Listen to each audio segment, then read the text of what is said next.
I started surfing in the West Country of England and went on a few winter surf trips to get away from the English winter. And I met a lot of Australians. I came over here to visit friends and ended up staying.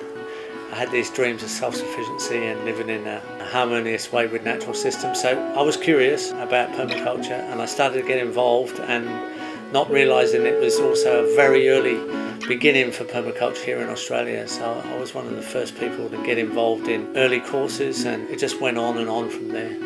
I worked on farms for my pocket money when I was a young man. Dreamt of living on a farm but could never afford to. So that dream was realised here in Australia.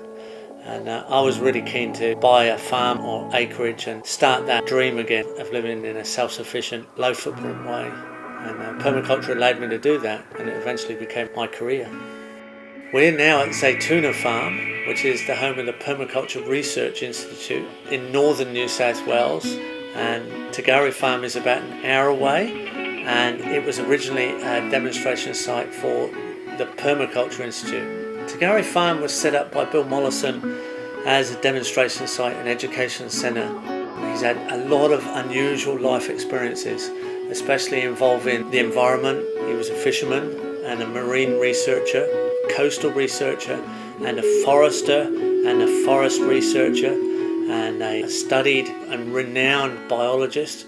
He studied all of the life sciences and then started to lecture around a positive approach rather than a negative protest approach. There was the early days of protests when people realised things weren't going right and things were going wrong in the environment, and most people went into a protest mode.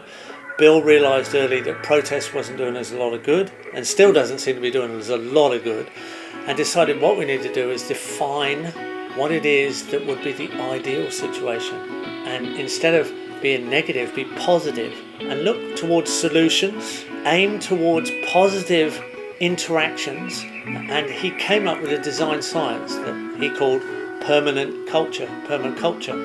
Most of the systems of the earth at present are running on finite resources.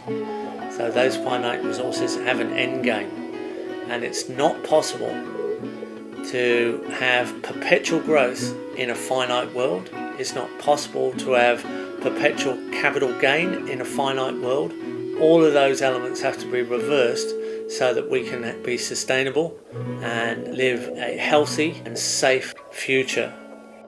People are talking about going into carbon neutral situations. In permaculture, we're talking about carbon positive. We're talking about systems that increase the amount of carbon on Earth. Carbon is the base element of life.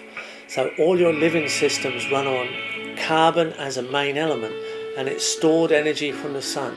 Permaculture provides all the needs for humanity in a way that benefits the environment.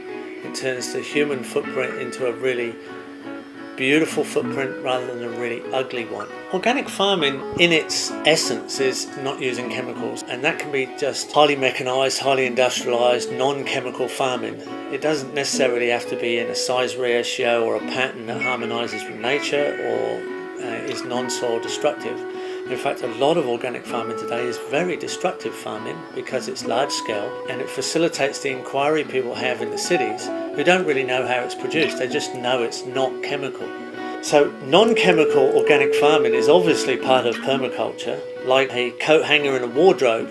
So is renewable energy, so is sensible architecture, so is beneficial waste systems, so are local economics. They're all coat hangers in a wardrobe.